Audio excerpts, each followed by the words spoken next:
भारत माता की न्यारी संतानों, हमारे वतन भारत में आज जश्न एवं खुशी की बृहद लहरें उमड़ रही हैं। इस लासानी वतन के कोने कोने के कण कण भी आज असीम आनंद के मकरंद से तरबतर हो रहा है, क्योंकि 74 साल पहले हमारी माँ भारती सैकड़ों साल लंबी गुलामी की बेड़ियों से आज़ाद होकर स्वतंत्रता की गहरी सांस ली थी। आमोद और आह्लाद की लालिमा से सजे हुए इस पुण्यपूर्ण दिवस की मंगल कामनाएं मैं दिल की तहों से अदा करता हूँ। माँ भारत सैकड़ों साल तक विदेशी शासकों के पंजे में तड़प रही थी, गुलामी के बोझ से दबकर चटपटा रही थी। दासदा और बेइज्जत के काले लिबास से लिपटे हुए माँ की प्रतिष्ठा को पुनर्स्थापित करने और माँ की शर्मिंदगी दूर करने को माँ भारत की कई वीर बहादुर एवं साहसी संतानों ने कमर तोड़ प्रयास किया। अपनी जान को ताक में रखकर हजारों की संख्या में माँ भारत के बच्चों ने संघर्ष और संग्राम की डगरों पर कदम बढ़ाया। उस जमाने के नवीनतम अस्त्र शस्त्रों से लैस ब्रिटिश सेना के सामने निशस्त्र और निडर होकर माँ भारत के फौजी डटे रहे। आत्मबल और अहिंसा के बलबूते, पशुबल और अस्त्र शस्त्र के सहारा लिए बिना महात्मा गांधी के कुशल नेतृत्व में उन लोगों ने लड़ाई लड़ी जो दुनिया के इतिहास में आश्चर्य और हैरान की बात बनी। सितमगर अंग्रेजों की पाशविकता के चलते हुए बहुत सारे लोगों ने अपनी जान गंवाई।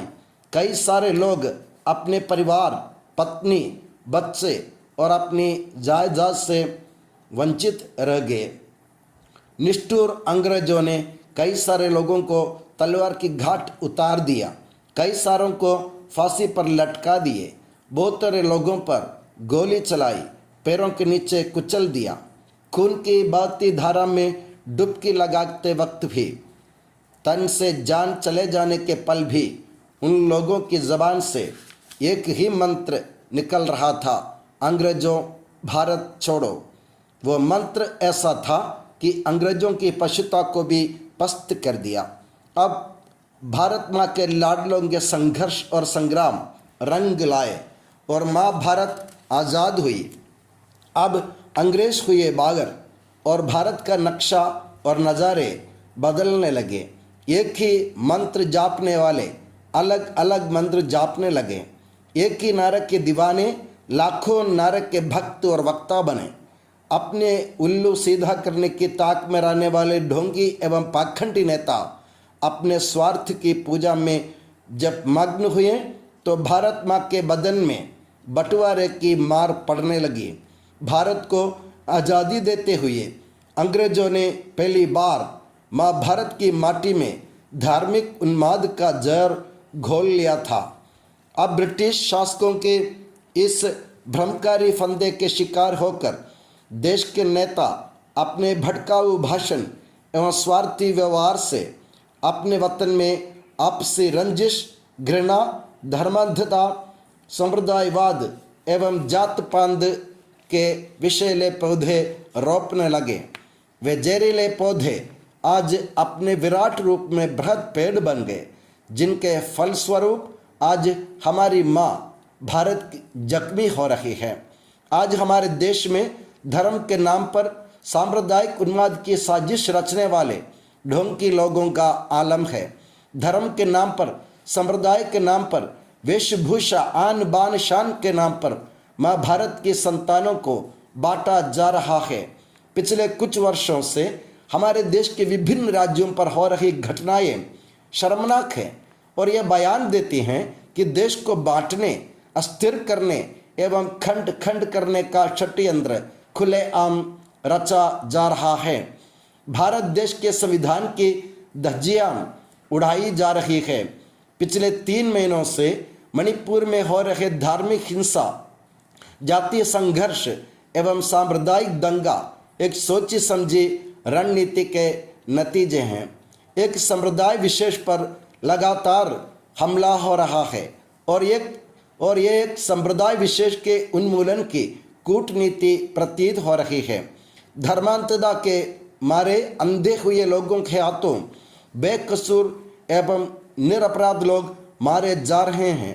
नारी को देवी की प्रतिष्ठा देने वाले वेद एवं पुराणों की अद्वितीय परंपरा को मिट्टी में मिलाते हुए आज नारी की इज्जत लूटी जा रही है।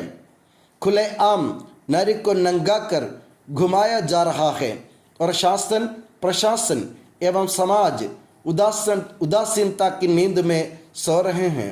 देश के प्रधान भी खामोश है। दंगाइयों की निंदा करने के बजाय उनका वंदन किया जा रहा है। उपद्रव फैलाने वालों को का दमन करने के बजाय उनका नमन किया जा रहा है। सारा माहौल देखकर यह प्रतीत हो रहा है कि देश में अराजकता और अंधा शासन चल रहा है। भारतीय सेना को भी आलस्य की नींद सुलाने का दबाव जारी है। मेरे प्यारों, ये सब इसलिए हो रहा है कि अपने देश में धर्म और राजनीति की सांठगांठ हो रही है। और सतर्क रहें और ध्यान दें कि जहाँ धर्म और राजनीति की अनैतिक सांठगांठ होती है वह अन्याय पनपता है, अत्याचार पैर पसारता है और मानवीय मूल्यों पर कुल्हाड़ा चलाया जाता है। 74 साल पहले अंग्रेजों ने जो जाल बिछाया था, आज़ादी के 74 साल बाद भी हमारे वतन पर उसका शिकंजा कसा हुआ है और हम विचारहीन एवं मूर्ख होकर अपने अपनों को नफरत के बाण से घायल कर उन्हें जान से मार रहे हैं। अब बोलो, स्वतंत्रता कहाँ है? शोषण चरम पर है। भ्रष्टाचार का काला नाग फंड फैला रहा है। काली बाजारी, महंगाई, असमानता, गरीबी आदि की मार से भारत माँ की प्यारी संतान के दम घुट रहे हैं।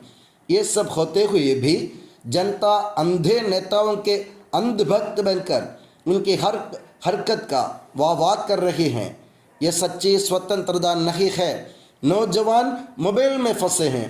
अपने सामने हो रहे अत्याचार और अन्याय का विरोध करने के बजाय उदासीनता के आदी होकर मौन समर्थन कर रहे हैं। महाभारत की प्यारी संतानों को आपस में लड़ना झगड़ना अंग्रेजों ने सिखाया। 74 साल बाद भी उन्हीं लोगों की सीख पर हम जन्मांध की तरह नाच रहे हैं। रंग बिरंगे फूलों से सजी हुई एक वाटिका के समान माँ भारत संसार के माथे का तिलक बन गई थी। अब माँ भारत की संतानों द्वारा छेड़े गए दंगा फसाद, हिंसा एवं धार्मिक असहिष्णुता से माँ भारत की छवि बिगड़ गई है। माँ भारत आज जख्मी और बुरी तरह घायल है। माँ भारत को इस बुरी हालत में देखकर दुनिया के देश उसकी हंसी उड़ा रहे हैं।